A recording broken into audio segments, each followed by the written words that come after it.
আসসালামু আলাইকুম। আমন্ত্রণ মাই টিভি সংবাদে আপনাদের সাথে আছি আমি হাফিজ খন্দকার। শুরুতেই জানিয়ে দিব সংবাদ শিরোনাম। তীব্র শীতে বিপর্যস্ত সারা দেশ, অধিকাংশ অঞ্চল ঘন কুয়াশায় আচ্ছন্ন, ৮ জেলার উপর দিয়ে বইছে মৃদু শৈত্যপ্রবাহ। বিএনপির কর্মসূচিতে সহিংসতা হলে উপযুক্ত জবাব, বললেন ওবায়দুল কাদের। আন্দোলনের মাধ্যমে গণতন্ত্র ফিরিয়ে আনতে হবে, খন্দকার মোশাররফ। জাতীয় সংসদে ২০২৩ সালের প্রথম অধিবেশন শুরু, দিক নির্দেশনামূলক ভাষণ দিয়েছেন রাষ্ট্রপতি আব্দুল হামিদ। জাতির জনক বঙ্গবন্ধু শেখ মুজিবুর রহমানের সমাধিতে শ্রদ্ধা নিবেদনের জন্য শুক্রবার নবগঠিত কমিটিকে সঙ্গে নিয়ে গোপালগঞ্জের টুঙ্গিপাড়ায় যাচ্ছেন প্রধানমন্ত্রী শেখ হাসিনা।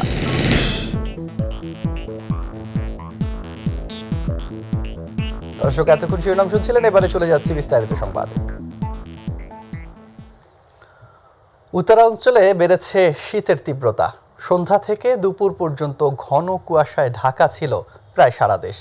আবহাওয়া অফিস জানিয়েছে, রাজশাহী, পাবনা, দিনাজপুর, পঞ্চগড়, নীলফামারী, যশোর, চুয়াডাঙ্গা ও কুষ্টিয়া অঞ্চলের উপর দিয়ে মৃদু শৈত্যপ্রবাহ বয়ে যাচ্ছে। এই অবস্থা আরও ২-১ দিন থাকতে পারে। প্রতিনিধিদের পাঠানো তথ্যচিত্রে আতিকুর রহমান তিতাসের রিপোর্ট।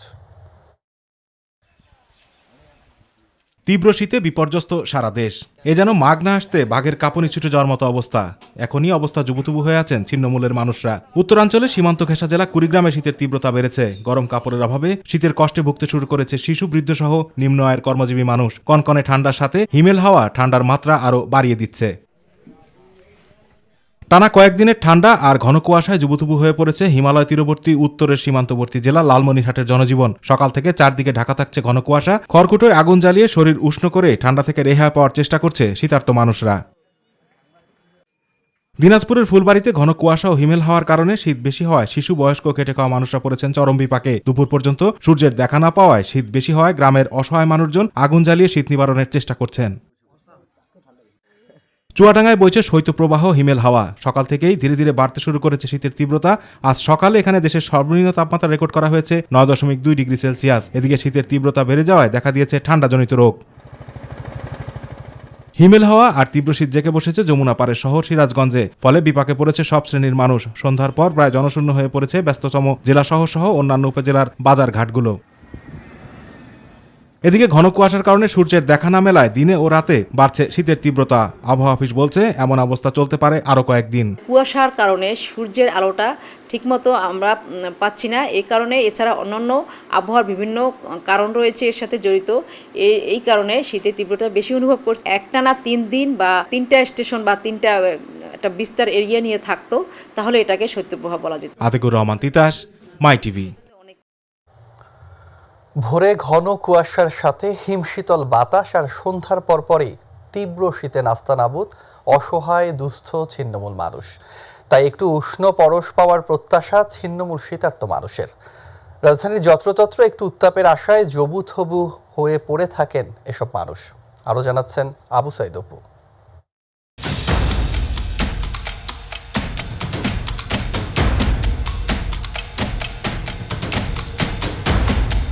প্রিয় দর্শক, আমন্ত্রণ এবং স্বাগত জানাচ্ছি মাই টিভির সাপ্তাহিক বিশেষ আয়োজন পাবলিক ভিউয়ে। আর সাথে আছে আমি আবু সৈয়দ অপু। আজকের যে বিষয় নিয়ে আমরা কথা বলবো তা হলো পৌষের শেষ ভাগে এসে প্রচণ্ড শীতের কারণে জবুথবু হয়ে পড়েছে জনজীবন। আর এর কারণে অসহায় ছিন্নমূল মানুষরা কাতর হয়ে পড়েছে। তবে এসব মানুষের জন্য কী করা প্রয়োজন, সেজন্য আমরা কথা বলেছি সচেতন নাগরিকদের সাথে। দেখা গেছে যে আমরা একজন যদি একটা কম্বল কিনে একজনকে দিই, তাও তো একটা মানুষ শীতের প্রকোপ থেকে বাঁচতে পারে। সরকারের পাশাপাশি বিত্তবান মানুষের দাঁড়ানো উচিত। তার যে ব্যক্তিগত অবস্থান থেকে আমাদের শীতার্ত মানুষের, দরিদ্র অসহায় মানুষের জন্য আমাদের আগায়া উচিত। সচেতন লোকগুলোর কাছে আমি আহ্বান করতেছি শীতার্ত মানুষের পাশে এসে দাঁড়ানো। বিশেষ করে পথশিশুরা বাংলাদেশের প্রেক্ষিতে বেশি রেকর্ড করা হয়ে থাকে।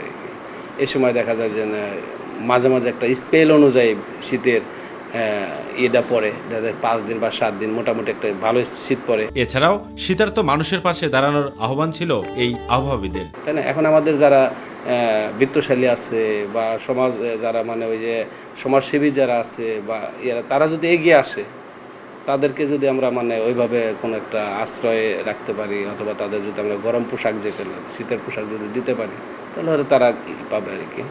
মাইটিভি শুধু দেশ ও জাতির উন্নয়নের কাজ করে না, মাইটিভি চিন্তা করে ছিন্নমূল অসহায় মানুষেরও। তাই সরকারের পাশাপাশি বিত্তবানদের এগিয়ে আসার আহ্বান জানিয়েছেন সচেতন নাগরিক সমাজ। প্রিয় দর্শক, এই ছিল আজকে আমাদের পাবলিক ভিউয়ের বিশেষ আয়োজন। দেখা হবে পরবর্তীতে নতুন কোনো আমজনতার খবর নিয়ে। সে অপেক্ষায় ভালো থাকুন, সুস্থ থাকুন আর সবসময় চোখ রাখুন মাইটিভিতে। নির্বাচন সামনে রেখে বিএনপির শান্তিপূর্ণ কর্মসূচি স্বাগত জানায় আওয়ামী লীগ।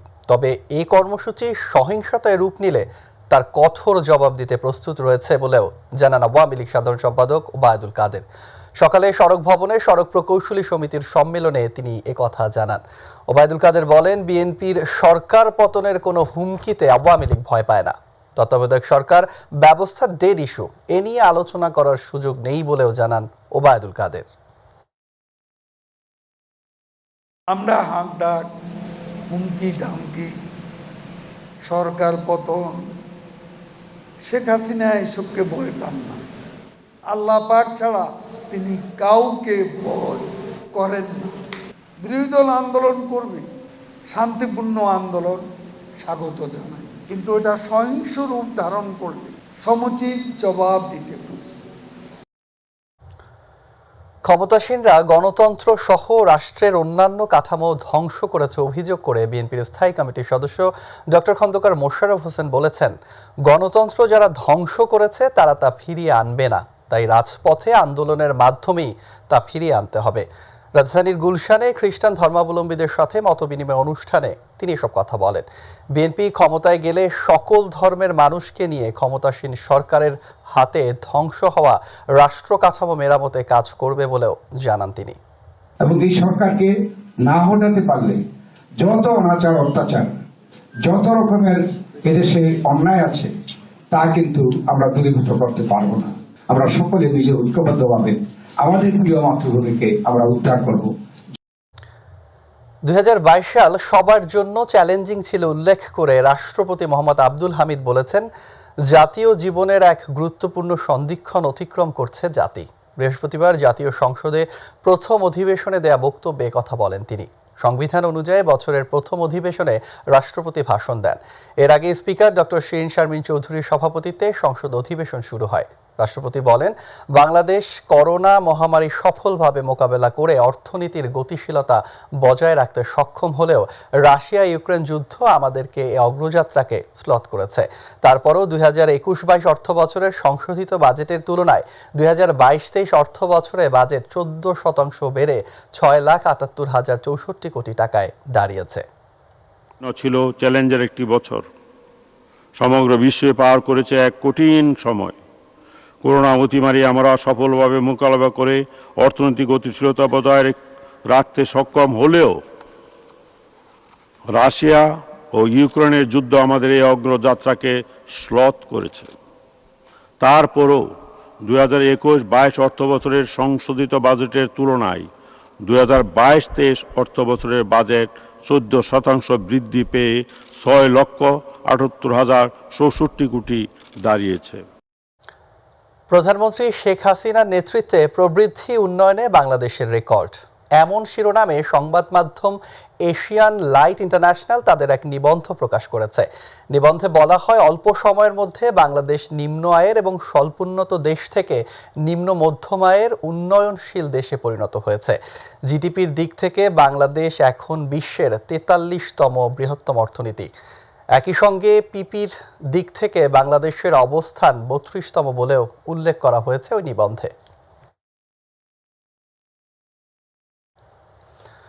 আগামীকাল গোপালগঞ্জের টুঙ্গিপাড়ায় যাচ্ছেন প্রধানমন্ত্রী শেখ হাসিনা।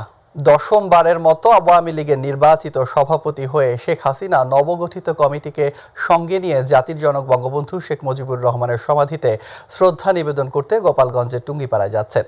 প্রতিনিধি আরিফুল হকের তথ্য ও ভিডিও চিত্রে সাইদুর রহমান আবিরের রিপোর্ট। গত ২৪ ডিসেম্বর আওয়ামী লীগের জাতীয় সম্মেলনে দশমবারের মতো পুনরায় সভাপতি হিসেবে নির্বাচিত হন প্রধানমন্ত্রী শেখ হাসিনা। এ উপলক্ষে নবগঠিত কমিটির সাথে নিয়ে শুক্রবার গোপালগঞ্জে সফর করবেন প্রধানমন্ত্রী শেখ হাসিনা। জাতির পিতা বঙ্গবন্ধু শেখ মুজিবুর রহমানের সমাধিতে ফুল দিয়ে শ্রদ্ধা নিবেদন, ফাতেয়া পাঠ শেষে জাতির জনকের রুহের মাগফিরাত কামনায় বিশেষ দোয়া ও মোনাজাতে অংশগ্রহণ করবেন প্রধানমন্ত্রী। নবগঠিত কমিটিকে সঙ্গে নিয়ে প্রধানমন্ত্রী পদ্মা সেতু হয়ে সড়ক পথে গোপালগঞ্জে যাওয়ার কথা রয়েছে। জাতির পিতার সমাধিতে শ্রদ্ধা নিবেদন শেষে দলীয় নেতাকর্মীগণ ঢাকায় ফিরে আসবেন এবং প্রধানমন্ত্রী শেখ হাসিনা গোপালগঞ্জের টুঙ্গিপাড়ায় বঙ্গবন্ধু ভবনে রাত্রি যাপন করবেন। পরের দিন ৭ জানুয়ারি স্থানীয় নেতাকর্মীদের সঙ্গে বিশেষ মতবিনিময়ে অংশ নেবেন। উদ্বোধন করবেন বেশ কিছু উন্নয়ন প্রকল্প।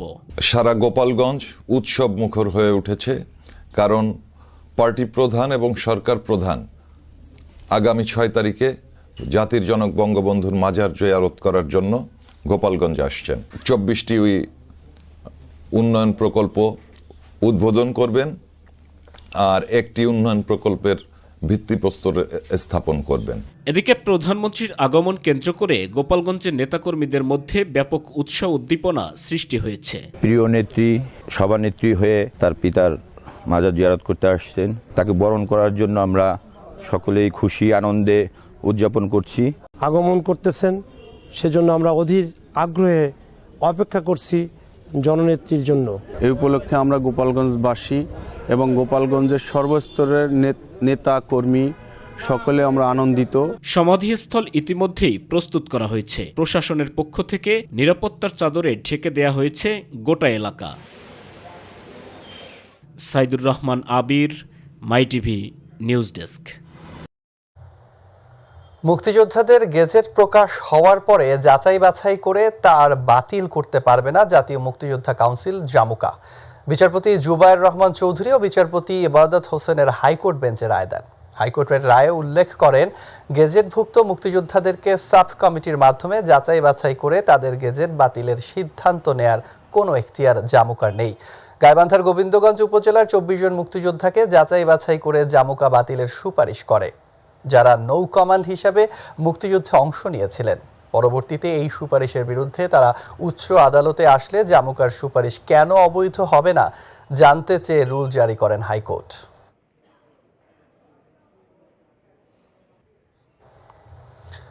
দর্শক, সংবাদের এই পর্যায়ে নিচ্ছি ছোট্ট একটি বিরতি, ফিরে এসে আলোচনা থাকছে। মাদক ও দুর্নীতি দেশের নীরব ঘাতক বললেন পুলিশ মহাপরিদর্শক। জঙ্গি ও মাদকের বিরুদ্ধে পুলিশের সাফল্য ধরে রাখার আহ্বান।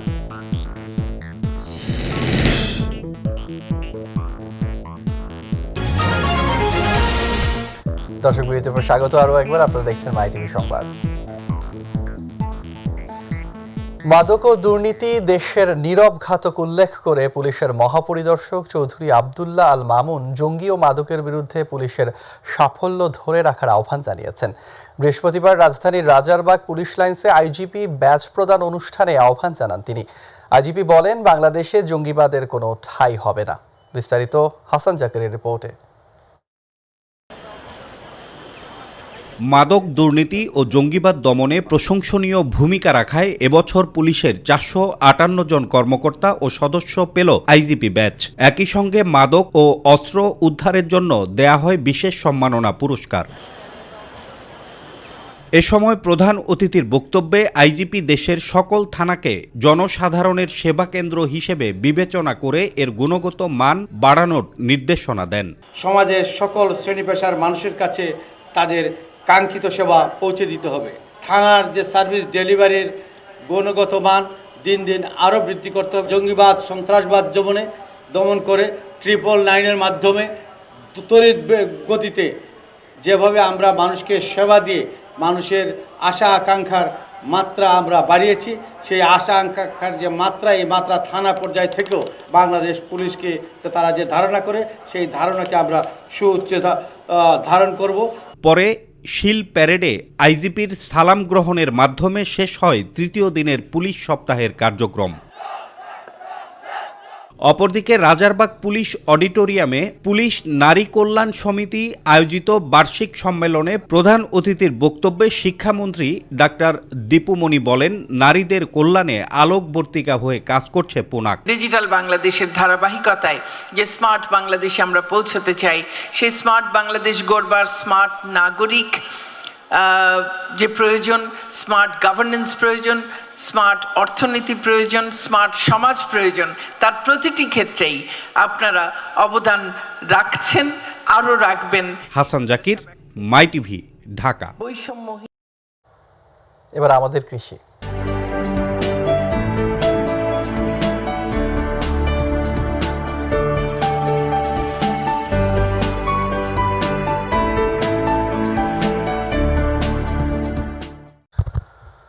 ভোজ্য তেলের আমদানি নির্ভরতা কমাতে সরিষা চাষ বৃদ্ধিতে নানা উদ্যোগ নিয়েছে সরকার।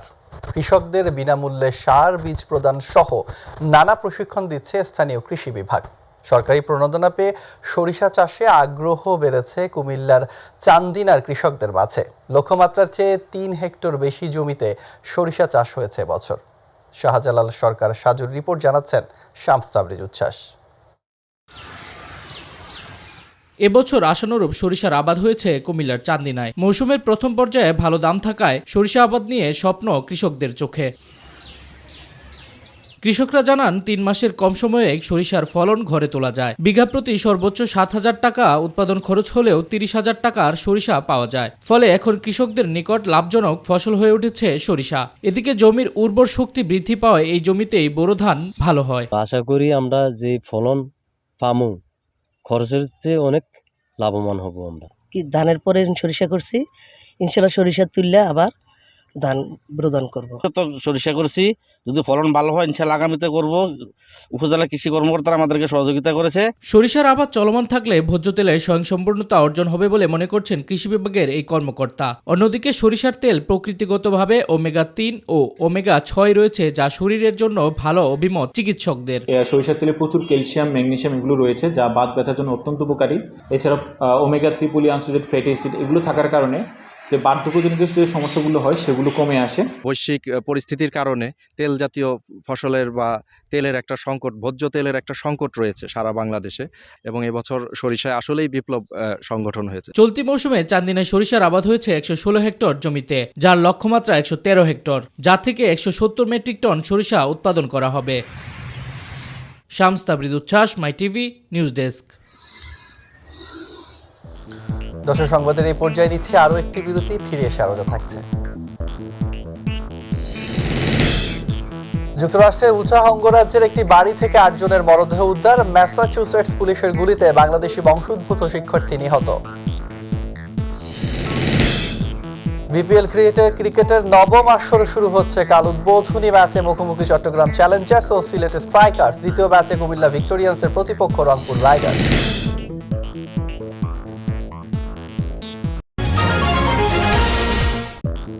দর্শক, বিরতির পর স্বাগত আরও একবার। আপনারা দেখছেন মাই টিভি সংবাদ। সেনাবাহিনী প্রধান জেনারেল এস.এম. শফিউদ্দিন আহমেদ বলেছেন, বাস্তবসম্মত যুগোপযোগী প্রশিক্ষণের মাধ্যমে বাংলাদেশ সেনাবাহিনীকে একটি বিশ্বমানের বাহিনী হিসেবে গড়ে তোলার প্রচেষ্টা অব্যাহত থাকবে। সেনাবাহিনীকে দক্ষ হিসেবে গড়ে তুলতে কঠিন প্রশিক্ষণের বিকল্প নেই। টাঙ্গাইল সেনাবাহিনীর শীতকালীন অনুশীলনের চূড়ান্ত মহড়া পরিদর্শন শেষে তিনি সাংবাদিকদের কথা বলেন। এ সময় সেনাপ্রধান দেশের স্বাধীনতা যুদ্ধে শহীদ ও বীর মুক্তিযোদ্ধাদের অবদানের কথা স্মরণ করেন। আমাদের বাংলাদেশের মানুষ যাতে সেনাবাহিনীর প্রতি সম্পূর্ণ আস্থা রাখে এবং আমরা যাতে সবসময় সার্বিক তাদের সহযোগিতা পাই, সেই জন্য আমরা সবসময় যখনই জনগণের ভিতর থাকি চেষ্টা করি তাদের কোনো অসুবিধা না করে যতটা পারি তাদের হেল্প করার জন্য। এবারে আন্তর্জাতিক প্রসঙ্গ।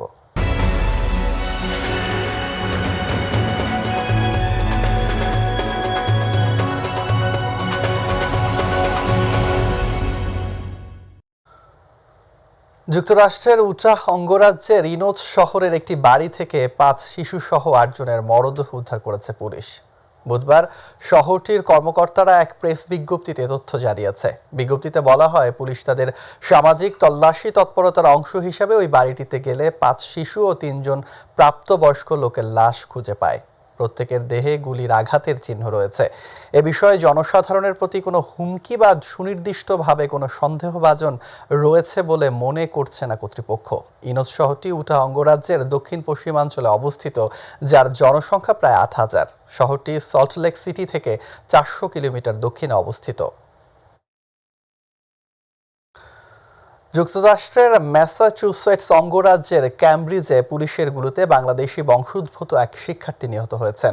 নিহত শিক্ষার্থীর নাম সাইদ ফয়সাল। মার্কিন সংবাদ মাধ্যমে বরাত দিয়ে জানা যায়, ফয়সাল আত্মহত্যার চেষ্টা চালাচ্ছিলেন। সেই সময় তাকে নিবৃত করতে এগিয়ে যায় পুলিশ। এ সময় সে পুলিশের দিকে ধারালো অস্ত্র হাতে এগিয়ে আসলে তাকে থামাতে প্রথমে কয়েক রাউন্ড স্পঞ্জ ছোড়ে ও মৌখিকভাবে সতর্ক করে পুলিশ। এতে ব্যর্থ হলে পুলিশের এক কর্মকর্তা গুলি চালান। জানা গেছে, ফয়সালের দেশের বাড়ি চট্টগ্রামের ফটিকছড়িতে।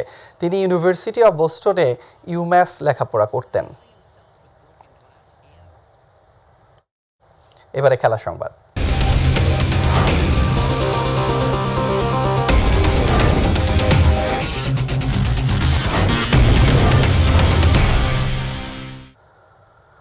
কোনো ধরনের আনুষ্ঠানিকতা ছাড়াই সাদামাটাভাবেই শুক্রবার থেকে শুরু হচ্ছে বাংলাদেশ প্রিমিয়ার লিগের নবম আসর।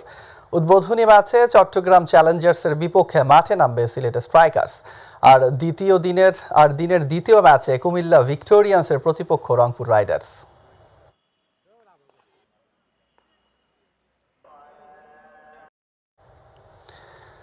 বিপিএল নিয়ে সাকিবের সমালোচনায় সহমত পোষণ করেছেন সাবেক অধিনায়ক মাশরাফি বিন মুর্তজা। সঠিক পরিকল্পনা হাতে নিলে অব্যবস্থাপনা কাটিয়ে ওঠা সম্ভব বলেও মনে করেন তিনি।